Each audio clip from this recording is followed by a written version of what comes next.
자율신경이라고 하는 것은 우리 몸의 항상성을 유지해주는 신경 시스템이라고 보시면 되는데요. 그런데 이것은 어떤 성격적인 문제라고 보기에는 너무 저의 입장에서 봤을 때는 너무 무책임한 이야기거든요. 화학적인 어떤 한약 치료도 분명히 있지만 침이라든지 추나라든지 뜸이라든지 이런 물리적인 치료법도 저희는 가지고 있어요. 같이 병행하셨을 경우에는 훨씬 더 좋은. 네, 안녕하세요. 기특한 한의원 유튜브 진행을 맡은 기특한 건강지기 선아실입니다. 원장님, 요즘 제 주변에 이런 증상을 말하시는 분들이 굉장히 많거든요. 한번 들어보세요. 예를 들면 자고 싶은데 잠을 못 자고, 또 심장이 굉장히 두근두근 거리고, 앉았다가 일어서면 눈앞이 캄캄해진대요. 그래서 병원을 찾아가게 되면 그냥 너무나 정상으로 판명이 난다는 거죠. 나는 너무 힘든데 주변 사람은 꾀병 아니냐고 하니까 너무 억울한데, 알고 보니 자율신경이 고장나서 나오는 다양한 증상이라고 하더라고요. 원장님, 이 자율신경이 대체 뭐길래 고장이 나면 머리부터 발끝까지 다 불편함을 느끼게 되는 건가요? 굉장히 좋은 말씀을 해주셨는데요. 방금 딱 말씀하셨던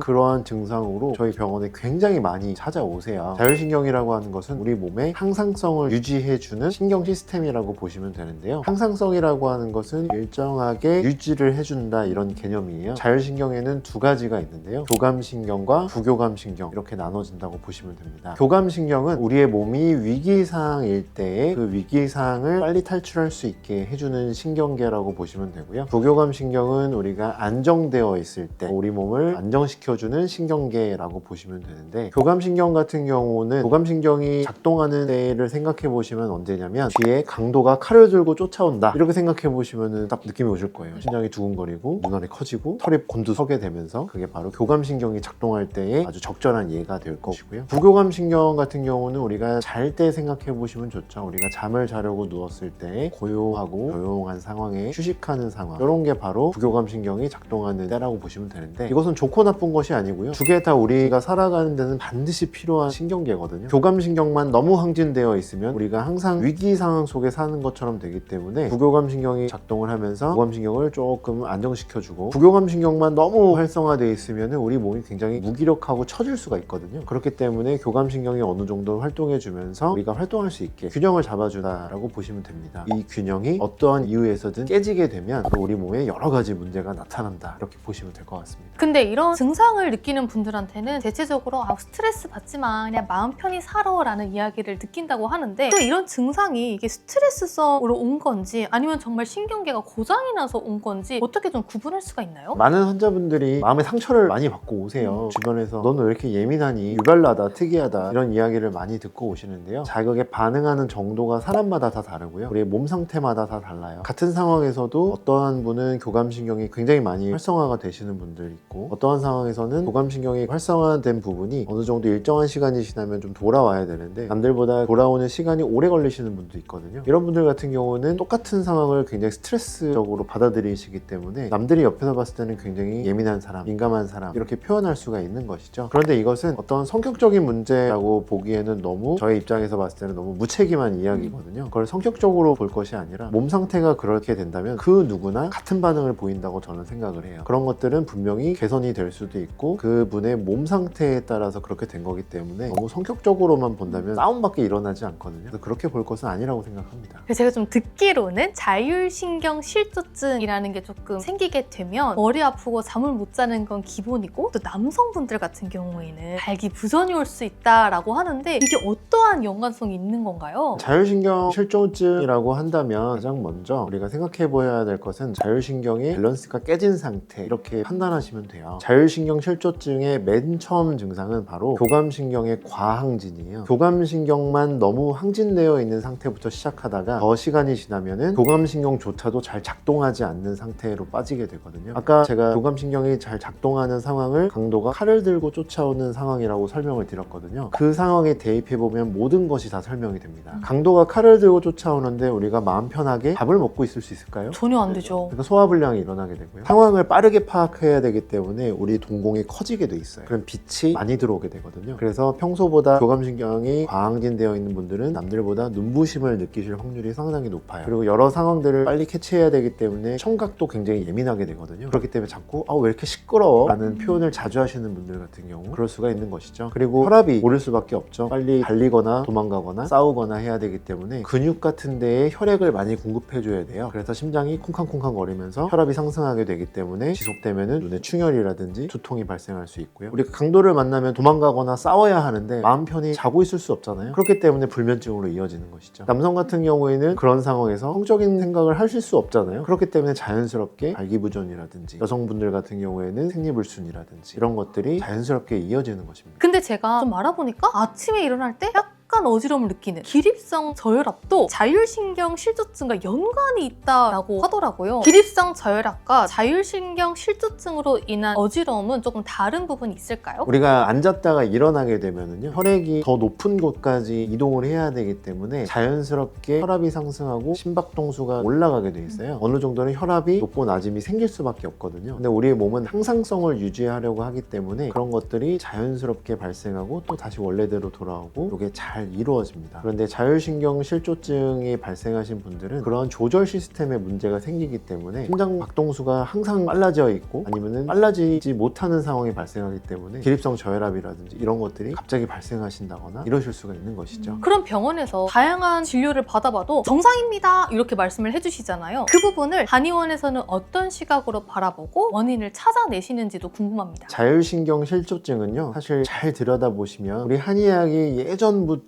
이야기해오던 그 질병이에요. 바로 우리 한의학에서는 미병이라는 존재가 있습니다. 안일 미자를 쓴 미병 상태를 이야기하는데요. 이것들이 사실은 말씀하시는 자율신경 실조증과 굉장히 비슷한 면이 많아요. 환자분들은 분명히 증상을 호소하시지만 아직은 병이 아닌 상태를 우리가 미병 상태라고 이야기를 하거든요. 우리 한의학에서는 예전부터 바로 그 미병 상태를 치료해오던 학문입니다. 이런 부분들은 우리 한의원에 오시면 대표적인 진찰 방법이죠. 바로 맥진, 맥을 짚으면서 환자분의 혈관 탄력도라든지 이런 것들을 판단하면서 자율신경에 문제가 있는지를 우리가 판단할 수 있고, 또 복진, 배의 근력들을 평가하면서 자율신경 실조증을 또 평가할 수 있고요. 또 요즘은 많이 현대화된 기기들이 있기 때문에 HRV라고 해서 스트레스 검사라고 하거든요. 심박 변이도 검사라고 할 수 있는데요. 그 부분들을 정확한 수치로 우리가 파악해 보면서 판단해 볼 수 있고 여러 가지 방법들이 한의원에도 존재합니다. 그럼 한의학에서는 이렇게 뒤엉켜버린 신경계들을 어떻게 재정립을 하는지 치료 방법도 좀 궁금합니다. 우리 한의학에서는 여러 가지 치료 방법이 있는데요. 대표적으로 침, 추나 한약 이런 치료 도구들이 있어요. 침 치료로서 먼저 설명을 드리자면 아까 말씀드렸던 자율신경 실조증은 교감신경과 부교감신경의 균형이 깨진 건데요. 교감신경이 나오는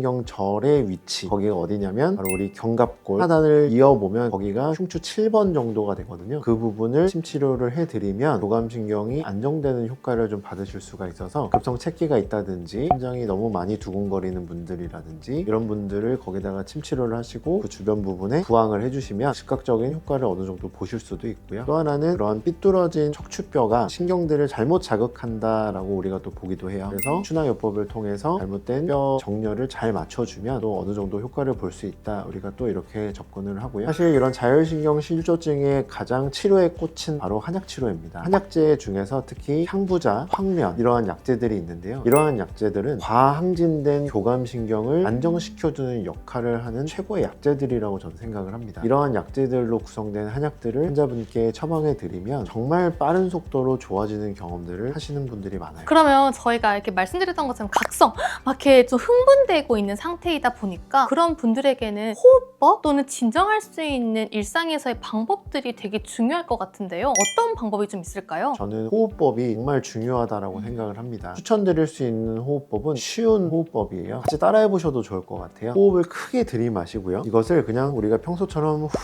이렇게 내뱉는 것이 아니라 저기 멀리 있는 5m 정도에 있는 촛불을 우리가 끌려고 한다고 생각을 해보시면 우리가 호흡을 되게 강하게 내뱉게 되겠죠. 크고 과할 정도로 세게 내뱉어 주시는 거예요. 들어마시고 하고 끝까지 내뱉는군요. 힘차게. 같이 토해내듯이 호흡을 내뱉어 주시는 거예요. 이거를 10번 정도만 이 자리에서 하시더라도 빠르게 우리가 혈압이 내려가고 안정화되는 것을 느껴보실 수 있어요. 주의하실 사항은 이 호흡을 하셨을 때는 어지러움이 느껴질 수 있기 때문에 반드시 앉아서 호흡 혹은 누워서 진행해 주시는 게 좋습니다. 우리 몸은 공기의 구성을 감지하는 시스템이 있어요. 산소가 들어오면 우리가 조금 안정화된다라고 보시면 되고요. 이산화탄소의 농도가 더 많아지면요, 호흡이 굉장히 빨라지거든요. 산소가 필요하다는 신호로 보고 호흡이 굉장히 빨라지고, 그에 따라서 심장이 두근거림이 발생하고 우리 몸이 긴장하고 불안한 감이 생기게 됩니다. 긴장되는 상황 속에 가보면요, 호흡을 자꾸 들이마시게 되거든요. 그래서 우리가 산소가 부족한 상황이 자꾸 되기 때문에 더더욱 더 불안한 느낌이 들 수밖에 없어요. 그래서 이렇게 강제로 호흡을 내뱉어 줌으로써 이산화탄소를 배출을 해주고요, 새로운 산소를 들이마시게 되거든요. 이러한 상황이 됐을 때 우리의 몸은 빠르게 부교감 신경이 작동을 하게 되면서 빠르게 안정을 하실 수 있는 장점이 있습니다. 그래서 이 호흡을 꼭 반드시 주무시기 전 하루에 1분 이상씩 해주신다면 여러 가지 자율신경 실조증에 의해서 힘들어하시는 분들에게는 도움이 좀 되실 수 있습니다. 그러면 자율신경 실조증 같은 경우에는 각성 상태를 피해야 되니까 당연히 커피는 안 마시는 게 좋을 것 같고, 혹시 이런 음식도 별로 좋지 않습니다 하는 게 있으실까요? 일단 기본적으로 커피는 반드시 끊으셔야 됩니다. 커피의 카페인 성분은 우리 교감신경을 자극하기 때문에 자율신경 실조증의 교감신경과 부교감의 불균형을 더 심화시키기 때문에요, 커피는 반드시 끊으셔야 된다고 저는 꼭 이야기를 하고요. 술도 마찬가지입니다. 술 역시 자율신경 실조증을 심화시킬 수가 있거든요. 당장 우리가 술을 마시게 되면 노곤노곤해서 잠이 잘 드는 것 같지만 깊은 잠을 못 주무시게 되고, 이런 것들은 신경계의 회복에 굉장히 악영향을 끼칠 수가 있습니다. 그럼 이런 자율신경 관련된 문제들은 그 체질에 따라서 조금 다르게 나타날 수 있을까요? 네, 아주 좋은 질문을 주셨는데요. 우리 몸에서 행복 호르몬이라고 이야기하는 세로토닌 호르몬이 있다고 저번 시간에 말씀드렸던 것 같은데요. 이 세로토닌이 어디서 만들어지냐면 약 90% 정도가 바로 장에서 만들어집니다. 장에 문제가 잘 발생하는 체질이 소음인이라고 알려져 있거든요. 소음인 같은 경우에는 체질적으로 소화기 쪽에 문제가 있을 확률이 높기 때문에 장의 치료를 좀 더 중점적으로 접근을 해서 치료를 해드리면 좀 더 좋은 효과를 보실 수가 있고요. 소양인 같은 경우에는 다른 체질에 비해서 조금 더 흥분을 잘하는 체질로 잘 알려져 있어요. 교감신경이 좀 더 잘 활성화되는 분들이라고 우리가 볼 수가 있어요. 이런 분들 같은 경우에는 교감신경을 직접적으로 완화시켜 드릴 수 있는 치료로 접근을 하는 게 훨씬 더 좋은 방법이 될 수 있는데, 이런 분들은 아까 말씀드렸던 황련이라는 약제가 굉장히 좋은 역할을 할 수가 있어요. 이러한 약제들을 주로 활용해서 치료를 하게 된다면 체질에 따라서 다른 효과를 기대할 수가 있습니다. 자율신경 실조증을 진단을 받고 약 치료를 하고 계신 분들도 있을 것 같은데, 그런 분들은 한의학 치료를 같이 병행해도 괜찮을까요? 저는 꼭 반드시 병행을 하셔야 된다고 저는 생각합니다. 일단 약을 드시고 계신다는 것은 바로 화학적인 요법을 사용하신다는 거거든요. 근데 우리 한의학에서는 화학적인 어떤 한약 치료도 분명히 있지만 침이라든지 추나라든지 뜸이라든지 이런 물리적인 치료법도 저희는 가지고 있어요. 같이 병행하셨을 경우에는 훨씬 더 좋은 효과를 보실 수 있다고 자부를 하고요. 몸 상태에 따라서 우리 한의사 선생님과 잘 상담을 해보시면 한약 치료도 같이 병행하실 수 있거든요. 그랬을 때 훨씬 더 좋은 효과를 낼 수 있다고 저는 자부합니다. 그러면 이 자율신경 실조증은 대체 왜 발생하게 되는 건가요? 우리에게 계속 자극이 주어지는 그 상황을 알로스타틱 부하라고 얘기를 합니다. 그러한 상황이 계속해서 주어지는 알로스타틱 부하가 계속해서 누적되는 상황, 계속해서 인지하지 못하는, 예측하지 못하는 스트레스 상황, 아니면 강한 스트레스가 지속적으로 주어지는 상황, 이런 것들이 바로 자율신경 실조증을 일으키는 원인이라고 생각하시면 될 것 같습니다. 그럼 지금 다양한 문제를 겪고 있지만 원인을 알지 못해 힘들어하시는 분들을 위해 한마디 부탁드리겠습니다. 많이 답답하실 것 같아요. 여러 가지 증상들의 원인도 알 수 없고 여러 병원을 가보셨지만 정상이라는 답변만 들으셨고, 하지만 나는 불편함을 느끼고 있는 상태, 이런 상태가 고민이신 환자분들께서는 반드시 가까운 한의원을 찾아가셔서 자율신경 실조증에 대해서 꼭 상담을 받아보시는 것을 추천드립니다. 여러분이 불편하면 당연히 문제가 발생한 게 맞습니다. 혼자서 고민하지 마시고요. 이렇게 다양한 부분에서의 미병은 한의원에서 꼭 밝혀낼 수 있으니까 여러분들도 주저하지 마시고 한의원의 문을 열으셔서 고민을 빠르게 해결하시기 바라겠습니다. 혹시 추가적으로 궁금하신 사항은 댓글 남겨주시면 저희가 빠르게 답변 남겨드리도록 하겠고요. 구독, 좋아요, 알림 설정 부탁드리고 다음에 더 유익한 내용으로 찾아오겠습니다. 감사합니다.